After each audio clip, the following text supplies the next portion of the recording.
grand plaisir pour nous de vous recevoir dans cette belle émission consacrée à la jeunesse sur New World Economy. L'accompagnement à des jeunes dans les congrégations devient un sujet très très important, surtout qu'il y a de cela une semaine, nous étions en train de nous interroger sur la question de Roseland. Qu'est-ce qui a pu la pousser peut-être à poser ce pas aujourd'hui qui fait couler beaucoup d'encre et de salive, beaucoup plus sur les réseaux sociaux. Et pour en parler aujourd'hui, sur ce plateau, nous recevons pour vous le prophète Gbaéré David Emmanuel.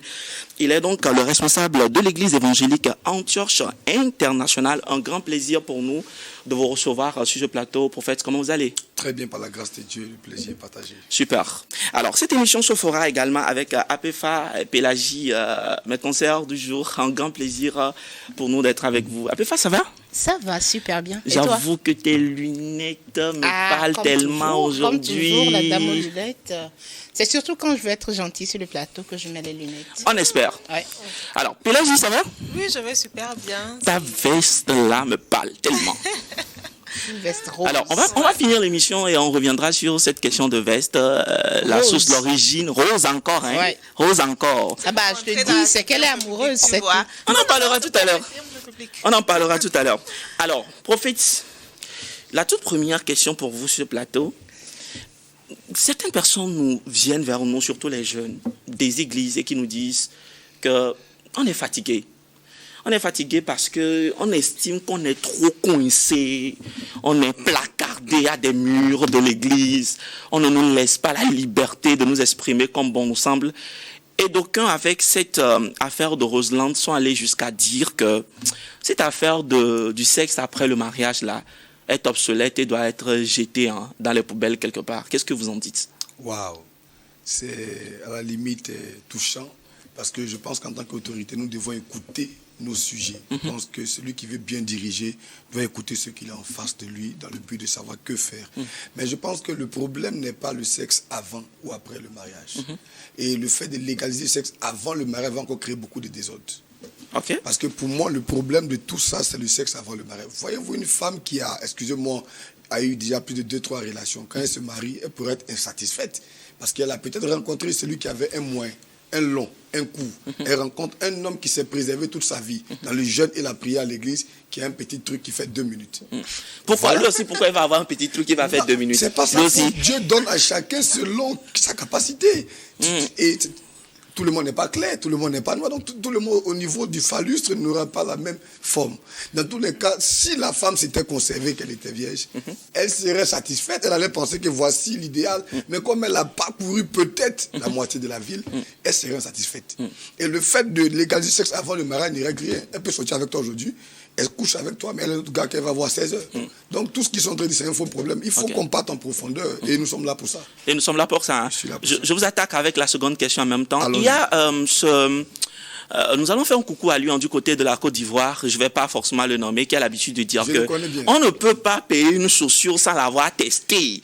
Et aujourd'hui, on s'en rend compte que quelque part, si Roseland, notre jeune sœur du côté de Haïti, qui est fille de pasteur, selon ce que nous avions quand même appris, si elle est arrivée à avoir quand même un fiancé au sein de l'église et qui joue la fille pure, la fille fidèle et tout ça, mais qui derrière est en train de faire d'autres choses, apparemment c'est parce que les lois, les principes sont trop durs au point où les gens ne sont pas libres d'exprimer ce qu'ils ressentent à l'intérieur d'eux.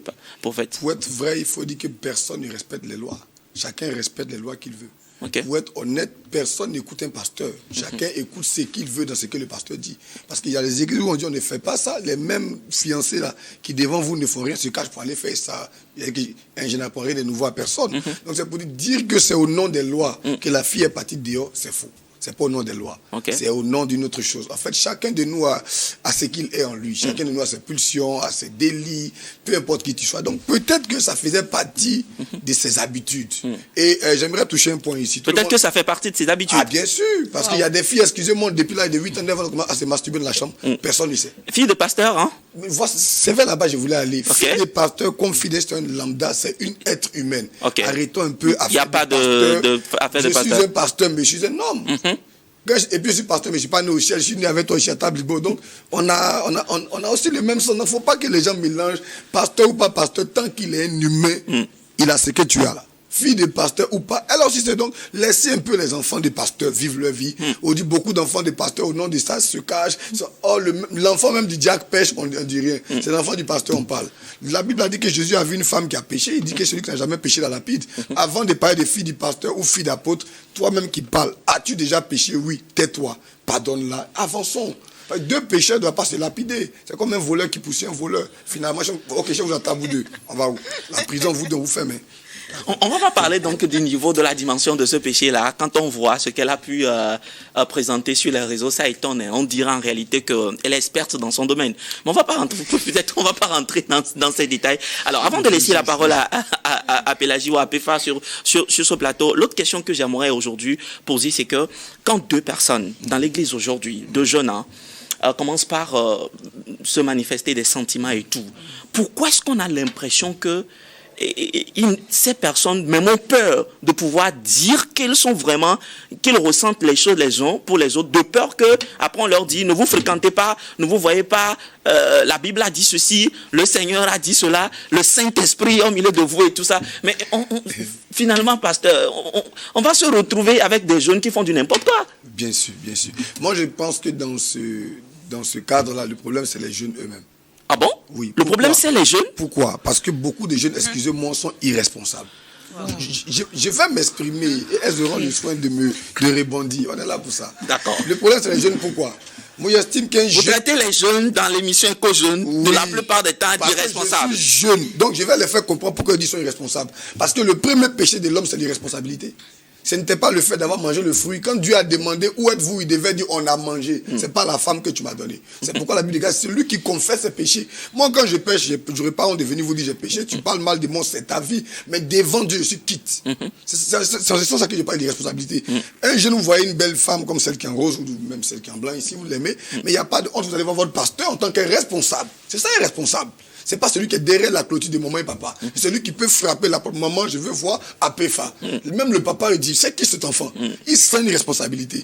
Mais les jeunes aiment tellement se cacher et maintenant mentir, accuser les pasteurs. Tu aimes une fille, va chez ton pasteur. S'il te repousse, on comprendra que c'est lui le problème. Mais tu n'es pas allé devant lui. Non, nos lois là. Non. Arrêtons d'accuser la loi. Arrêtons d'accuser d'abord. Eux aussi, ils n'auraient pas de responsabilité. J'arriverai là-bas, mais je veux amener un chrétien responsable. Tu aimes une jeune fille, va dire au pasteur. Maintenant, c'est loi où on dit ne vous fréquentez pas et autres. Je suis d'accord, ça protège les femmes. On dit on a des frères. Mais les gens ont envie au moins de se voir. Je laisse la parole à Péfa. Non, attends d'abord, excuse-moi. Les gens ont envie de se voir, les gens ont envie de passer un temps, peut-être dans un restaurant, manger et tout. Oui, Coco, il a quelque chose à dire aux femmes. Je vais leur montrer pourquoi ça les arrange. Est-ce que vous savez qu'il y a des frères qui sont capables de promettre le mariage à 10 sœurs dans la même église? Il va manger avec vous 10, coucher vous 10, il ne marie aucune de vous. Ça protège la femme. C'est ce qu'elles ne savent pas. Promenez-vous avec lui. Est-ce que tu sais qu'il a promis? Il y a même des pasteurs qui promettent à 10, 15 femmes. Elles sont là finalement, ça devient un brouhaha. Donc, moi je pense que ces lois-là visent d'abord à protéger la femme. Parce que dans tous les cas, c'est la femme qui paie. Un homme, il finit, tu es enceinte, c'est toi on appelle mère avec 2 enfants sans mariage. Lui, il est encore là. Il va trouver. Donc, moi je pense que c'est plutôt les femmes que ces soi-disant lois de griffe protègent. Ça, c'est selon moi. Mais pasteur, s'il vous plaît, est-ce que vous savez que cette même loi se cachait derrière, quand vous dites que ça protège la femme, je suis d'accord d'un côté, mais de l'autre côté, le même homme qui, on dit communément en éveil, il y a son appareil qui ne marche pas, mais il se cache derrière ça, parce que moi la femme, je dois me garder jusqu'au mariage. Il se cache derrière ça. Mais c'est quand on arrive au mariage, au moment de consommer, le gars il ne se lève carrément pas. Il est mort. Mais moi, je suis victime. Bon, moi, je comprends pas. Voilà. Il est mort comment? Il est mort. Il faut permettre les téléspectateurs. Oui, il est impuissant. Il ne lève même pas la tête. Il ne lève même pas la tête. Ne marche pas. Voilà, son sexe ne marche pas. Et moi, en tant que femme, elles sont plusieurs aujourd'hui à être victimes qu'on amène dans un foyer. Elles sont blessées. Oui, je suis mariée devant Dieu, devant mes parents, devant l'État. Et puis maintenant, je dois rester dans un mariage. Est-ce que demain, quand je vais me rendre compte que monsieur ne lève pas la tête, carrément non, pas, même avec tout ce que je vais lui faire, il ne va même pas lever le petit doigt. Et je vais rester dans ce mariage-là, je vais regarder la télévision, pasteur. Ça, tu as raison. Ok. Maintenant, je vais vous aider. Aidez-moi. Là-bas, voici ce qui se passe. Vous pouvez sortir avec un gars aujourd'hui, vous êtes fiancé, vous avez des rapports, ils fonctionnent bien. Et même après, ça ne fonctionne plus bien. Il y a des femmes à qui ça arrive au début, le gars était viril, après, elle s'est poussée de mari. Au moins une fois, j'ai marié quelque chose. Non, je veux dire quelque chose. Je veux dire, le fait de consommer ne garantit pas le fait que ça sera aussi bon après. Parce que tu as marié ça avant, c'était bon. Tu te maries, maintenant tu arrives le jour là, peut-être 2 jours avant, une semaine avant, il a eu un sort, il ne fonctionne plus. Là, Donc, tu fais comment? Le mieux, c'est de rester dans un foyer où Non. le monsieur Donc ne le lève pas mieux, la tête. c'est quoi maintenant? Dans les fiançailles, on doit exiger les examens de santé. Mais est-ce que ça garantit en fait? Parce que l'exercice avant le match n'a rien à voir avec le match. Hein? Oui. Parce que quand tu vas t'entraîner avec l'équipe de Barcelone, vous faites les entraînements le jour du match, c'est une autre réalité. Oui. Maintenant, si l'exercice prouve que tout est normal et que sur le terrain, on s'en rend compte qu'il y a un déséquilibre Non, total. mais si les choses ont prouvé, ça sera... Est-ce que vraiment, il y a des analyses qui prouvent À suffisance. suffisamment que papa se lève? Je vous donnerai tout ça. Pas qu'il y a tous les qu'il y a tout en place, hein, pas qu'il y a les spermatozoïdes qui sont en place. Là, d'accord, mais que, papa est Il y a viril, quelque ça chose se que je veux lève. dire qui va choquer. Allons-y. Normalement, dans D'accord. les comités De mariage et tout de ça, mariage, d'accompagnement. excusez-moi de ce thème, pour vous qui me suivez, on doit avoir quelqu'un qui doit toucher. On doit vérifier. Excusez-moi. Non, en réalité, on est en train de parler, oui. Un homme Qui même- peut attends, aller vers l'homme et même peut s'en souvent à rendre compte. l'hôpital, Mais comment on va faire ça pour Non, toucher comme j'arrive. Je vais vous le dire, Ok, allons-y. à l'hôpital, les visites techniques. Ok. Parfois, on nous palpe. Même les femmes, on vous palpe. Ouais. C'est pas faux. Avec les gants. Ça, c'est vrai. Même quand on va faire l'opération de l'hernie, le docteur, il voit ton phallus. Je sais pas. On l'envoie chez un docteur dans l'église, frère. mais il va prophète, vérifier. ce qui tout peut est en permettre, place. Apéfa, avant de laisser la parole à Pélagie, ce qui se passe aussi, c'est que pour que ça puisse montrer que ça fonctionne en réalité, il faut que ça soit dans une condition bien réunie. Voilà. Et si les conditions ne sont pas réunies, le docteur, moi je suis devant un docteur qui veut Ça faire se ces lève trucs-là. 60 Ça ne me dit secondes. absolument rien. 30 secondes après, ça baisse On laisse la tête. parole au prophète Donc, qu'il aille dans jusqu'au ce bout. cas, à son réveil le matin, on voit qu'un... Il va regarder Netflix ou quoi? Pélagie a une question? Oui, j'ai une question pour le pasteur. Imaginez 2 jeunes qui sont à l'église et voilà, qui s'aiment réellement. On va voir le pasteur dit, voilà, je vous reviens. Après avoir prié, après avoir, pris à tâche avec Dieu, je vous reviens. Le pasteur, il revient et dit au garçon, cette femme, elle n'est pas faite pour toi. Or, les deux s'aiment. Et aujourd'hui, on n'est plus dans une société où on conçoit le fait qu'il faut se garder et le concevoir après le mariage. Voilà que les deux ont mangé le fruit défendu et il y a eu grossesse. Maintenant que le pasteur a dit, non, je ne veux pas que tu épouses telle dame. Ou attends d'abord. Vous n'allez pas au sexe et tout ce qui va avec. Oui. Oui, allez-y. Et la dame, elle est finalement tombée enceinte. Le pasteur dit, tu ne pousses pas cette femme-là parce que vous n'étiez pas censé le consommer avant le mariage. Est-ce que, pasteur, en tant qu'homme de Dieu, vous concevez aussi ce geste-là, cet acte-là de la même façon? Je pense qu'il y a beaucoup d'erreurs pastorales dans ce cadre-là. Un cas où la femme est tombée enceinte, on les marie en force. Wow. Ah bon? Ah, bien sûr, parce que, bon, ok, Mais qui si va c'est pas, marier? Est-ce non, que c'est si, Joseph? bon, en fait, des fois aussi, on peut vous dire que c'est par erreur. Que voilà, c'est par erreur, que c'était pas, en Qu'est-ce fait. qui est l'erreur? Vous êtes parti dans une chambre. Elle connaît... L'erreur est du fait Oui. que les gens s'attendaient pas à ce qu'une grossesse vienne et qu'on s'aime pas, mais quand même que c'était le sexe. Elle sait... Elle dit, elle, en tant que femme, elle connaît ses périodes, excusez-moi. Et dans le cas, excusez-moi de le dire, dans le cas où elle a fini de faire, on connaît les femmes, elles ont souvent les périodes le lendemain. Elles ont souvent même des cocktails qu'elles prennent après leur rapport. Quand une femme ne veut pas tomber, elle tombe pas. Donc si elle est tombée, elle a accepté. Même s'il ne veut pas, moi, je prends la femme, on va dans la famille du monsieur, ils vont doter la fille. Voilà que Forcé, le pasteur, contraint. Ça, c'est moi qui le pasteur, dis. en tant qu'homme de Dieu, C'est en tant ma que fille. leader, Tu en vas tant pas que là. personne influente, exige au garçon que non, telle femme n'est pas appropriée pour toi. Donc, avec ou sans enfant, tu ne la prends pas. Mais est-ce que cela ne peut pas aussi arriver des fois, est-ce que en tant que père des enfants, quand tu vois peut-être la démarche de l'homme ou de la femme, le pasteur peut déjà voir en avance et dire que avec cette personne-là, je ne sens pas en fait. Est-ce que ça peut aussi arriver? Ça peut arriver, et aussi spirituellement. Même présentement ici, il y a quelqu'un, je ne vais pas dire son nom, il est beaucoup connu, il a ce problème. Ok. Il voulait marier une femme. J'ai un ami prophète qui lui avait dit non, c'est pas ta femme, il a forcé, il a fait. Mais la fille aujourd'hui, c'est la maman de l'adultère. Waouh. Elle est là, elle fait tout, mais la fille le trompe et le gars, actuellement, il est éteint, il est dans le noir, sa vie ne décolle plus. Donc, s'il avait écouté l'homme de Dieu, excusez-moi, le mariage, c'est pas d'abord par amour. Ah. Excusez-moi de ça. On vient Parce d'apprendre que, une chose, là. parce Le que mariage, c'est pas par amour. C'est pas d'abord par amour. Parce que je peux l'aimer, mais elle ne m'aime pas. Voici le piège. Et le jour qu'elle retrouve qu'au qu'elle a aimé fort, c'est fini. Elle sera chrétienne en train de faire autre chose. Donc dès lors, c'est d'abord des prédispositions spirituelles. C'est pourquoi même nos frères dans le monde, même nos parents avant de se marier, ils vont consulter leur divinité. Ils vont pas prendre une femme pour la mettre dans un foyer. Même, excusez-moi, nos parents, francs-maçons et autres, ils savent de quoi je parle. Ils ne couchent pas avec n'importe quelle fille. Avant même de te draguer, il a vu quelque chose en toi qu'il veut prendre. Mais nous, les chrétiens, non, elle chante bien. C'est pas chanter bien. C'est pas elle parle en langue. Il y a des prédispositions spirituelles. Elle dit sa mère, Jézabel, tu sais pas. C'est pas elle, elle est bien, mais elle est réclamée. Ça, Alors, je voudrais vraiment à ce qu'on puisse recentrer l'émission en posant une question fondamentale. Prophète, aujourd'hui, lorsque deux personnes se voient, vous venez de dire que la responsabilité demande à ce que ces deux personnes viennent voir le pasteur et clairement expriment leur ressenti. Maintenant, après, comment est-ce que ça va se passer? Comment est-ce que l'accompagnement va se faire pour que ces personnes soient également aussi épanouies, pour que derrière, il n'y a pas autre chose qu'on finisse par voir? Oui. Après tout, on peut leur permettre de se voir. Par exemple, pour ceux qui me connaissent, même si mes enfants me voient, ils savent ça. Moi, si tu viens me dire, allez-y. Moi, je ne vais jamais te dire du mal à Dieu. J'estime que le meilleur conseiller de l'homme, c'est lui-même. Okay. Ce que tu as vu, que tu as pris, tu prends, tu vas. Ce qui arrive demain, tu assumes. Dans tous les cas, même Ève que Dieu a donné à Adam, l'a mis dans les problèmes. Donc, il y aura des problèmes partout.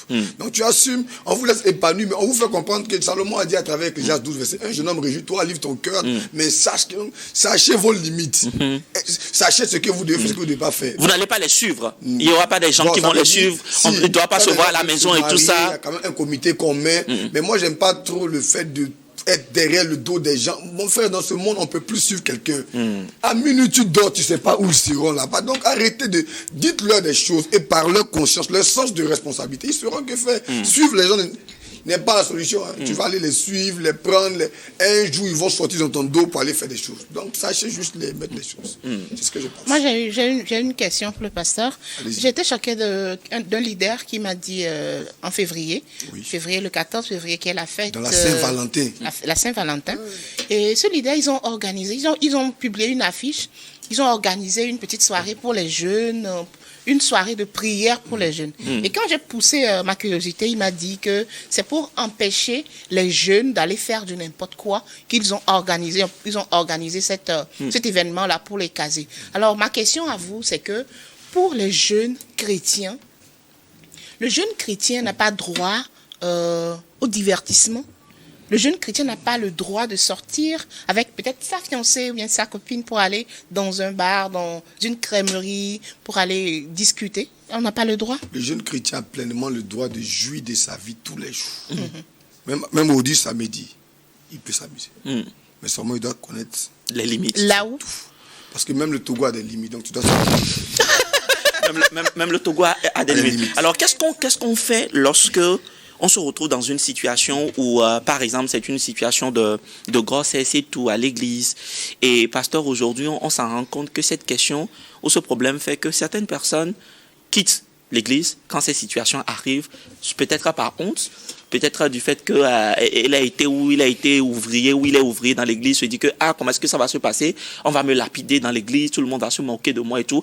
Et des fois, certaines personnes se permettent même jusqu'à aller avorter et tout ça. Comment traiter cette situation dans ce cas d'espèce lorsque les deux, comme on le dit dans le jargon chrétien, les deux tombent? Est-ce qu'il faut qu'ils aillent sur un banc rouge derrière et qu'elles soient les dernières personnes à venir cotiser à la fin?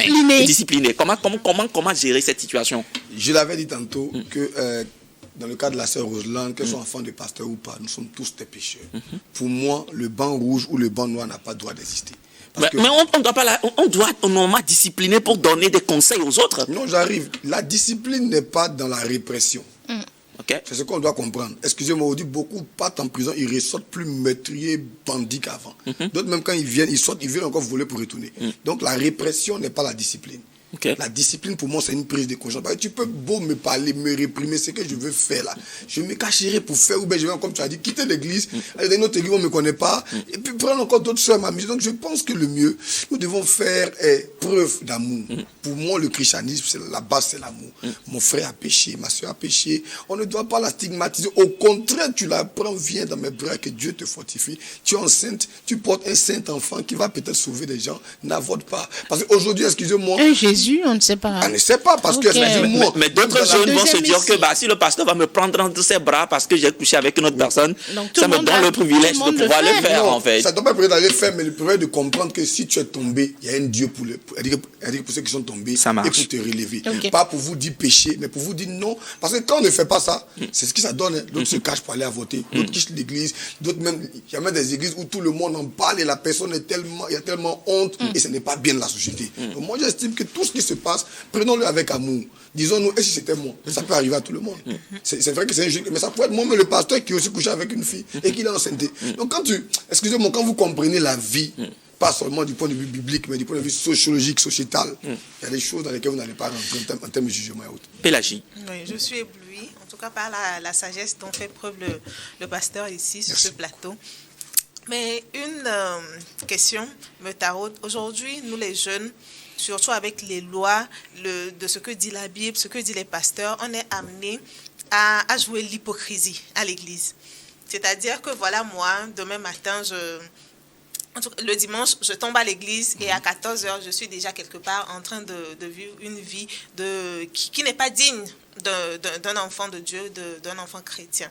En tant que pasteur, qu'est-ce que vous conseillez à nous les jeunes aujourd'hui? Parce qu'il faut bien vivre sa vie. Hein.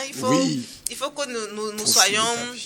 Nous vivons parce que nous sommes dans un temps où voilà, c'est ce qui est à la mode, c'est ça qui est à la mode. Donc, il faut faire les choses qui nous, comment dire, enjoy quoi. C'est ça. Maintenant, comment concilier vie chrétienne et puis Épanouissement. Épanouissement.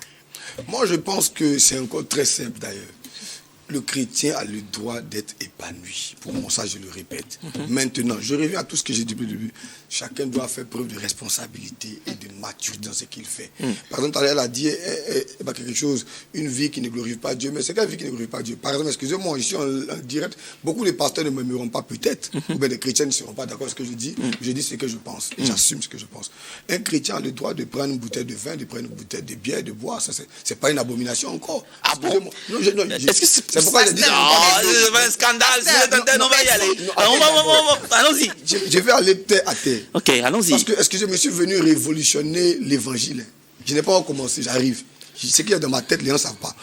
Prenez-moi la Bible. La Bible dit Jean-Baptiste est venu, ne mangeant ni ne buvant. Vous l'avez traité. Le Fils de l'homme est venu mangeant et buvant. Jean-Baptiste ne buvait pas de l'eau. Jésus buvait quoi? Le Fils de l'homme buvait quoi? Le vin. Mais le vin, excusez-moi, non? Un pasteur qui dit non, si Dieu t'interdit de boire le vin, mais Dieu n'a pas interdit à tout le monde. Donc laisse-les. Samson devait garder ses cheveux. Moi, je ne garde pas mes cheveux. Je ne suis pas désolé Samson. Donc, si vous ne faites pas ça à vos chrétiens, dans leur chambre, ils auront des casiers en train de boire. Il y a même des pasteurs qui prêchent ça. Moi, j'aime pas l'hypocrisie. Dans leur bureau, ils ont les vins, les bières. Dieu dit, on fait pas ça. Nous, on n'a pas de droit aux copines, mais ils ont des copines. Arrêtons de vouloir plaire à quelqu'un. Moi, je ne sais pas plaire à quelqu'un. C'est pourquoi je dis ces choses. Si vous voulez plaire à quelqu'un, dit, oui, la religion interdit. On n'est pas dans la religion, nous sommes dans la vérité. Il dit, vous connaîtrez la vérité. La vérité vous Mais affranchira. pasteur, est-ce que ce n'est pas une manière de dire peut-être à une personne qui nous suit dans cette émission que le chrétien peut également prendre une deuxième femme? Si déjà le chrétien peut se permettre de boire autant qu'il peut, Non, comme il peut. Oui, il peut. Voilà. Bah oui, moi je suis quand même la voix de sans voix sur le plateau. Allons-y, on retourne. Pas un chrétien peut aller boire et saouler dans la ville ici. Ok. Non, ça veut dire il doit être responsable. Mais comment ce qui saoule, quand on commence pas à prendre ce qui saoule, comment est-ce qu'on peut se rendre encore responsable? Le vin, quand ça te prend là, après c'est le vin commence pas à te conduire. Chacun connaît sa dose. Vous pensez quand même qu'on peut se maîtriser en prenant du vin? Tout le monde connaît sa dose. Toi, par exemple, tu sais que moi là, 2 bouteilles, pas plus. Donc quand tu connais ça, non, vrai. D'accord. Et puis par exemple, si vous êtes responsable, c'est pourquoi je reviens sur ce mot là. On dit à Box, par exemple, celui qui doit travailler demain lundi, il passe même les restaurants boire jusqu'à 4 heures. Quand tu es responsable, c'est pourquoi on te parle de la discipline, la autodiscipline, pas qu'on t'impose. Donc quand tu comprends ce que je dis, je ne t'autorise pas à vivre mal, mais on t'autorise à comprendre que oui, tu peux quand même te lever, c'est dimanche soir. La Bible, excusez-moi, Jésus a dit à Dieu ce que tu as dit à César. Après avoir donné à Dieu le matin, à 15h, tu peux te rendre à la plage dans ta culotte, tranquille, tu prends une petite bouteille, tu manges un peu le colis, quand tu dois jouir de ta vie. Il fait chaud dans ce cœur, donc vis bien avant de partir. Super. Alors, on va peut-être, nous sommes donc arrivés pratiquement. Pélagie, un dernier mot rapidement pour finir avant de laisser la parole. Le fait qu'il fait vraiment chaud dans le cercueil. Donc, il nous faut vivre notre vie, voilà. Merci, pasteur, en tout cas, de nous avoir honorés de votre présence. C'est un plaisir, c'est un honneur. Et nous avons appris, en tout cas j'ai appris sur ce plateau aujourd'hui, je vais quand même prendre du vin à la fin de cette émission. Ah bon, c'est ça. En réalité, on y reviendra, certainement. Promis qu'on reviendra dans une autre émission pour vraiment parler de ce sujet, de liqueur et de tout ce qui va avec, et de la question de la responsabilité par rapport à tout ça. En tout cas, merci prophète d'avoir honoré de notre invitation aujourd'hui, et certainement on se retrouvera dans d'autres émissions pour continuer par inspirer la jeunesse. Vous avez tout compris, donc nous sommes arrivés à la fin de cette toute première partie de cette émission. Merci donc à Pélagie, merci à PEFA, merci donc au prophète Gaëré David Emmanuel, Église, le responsable de l'Église évangélique Antioche Internationale. On fait une toute petite pause et on reçoit nos invités du jour. À tout à l'heure.